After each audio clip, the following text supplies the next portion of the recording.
The government decided that they didn't want to have a further run on regional banks, and so the government stepped up and said, we will reimburse the depositors right up to the full amount that they had in those regional banks. When you take your money to the bank, what the bank does is they'll take about 10% of that and they keep it aside for capital. And then they take the other 90% and they lend it out. So they'll do mortgages, commercial loans, personal loans, and they make money off that, and they make more than they pay you in interest. And that's how banks actually make money.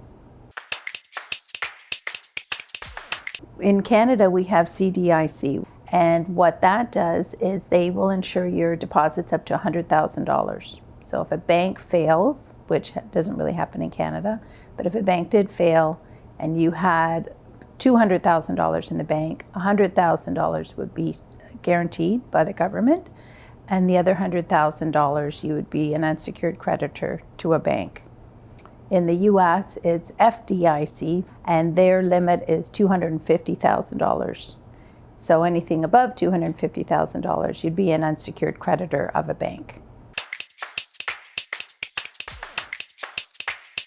Well, FDIC covered up to $250,000 of their deposits, but many of the depositors were actually companies, so they had more than $250,000 in the bank.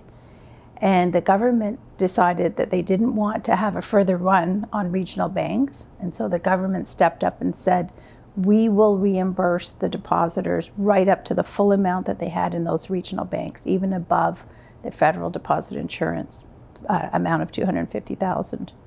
Now, you shouldn't bank on that because the government doesn't have to do that.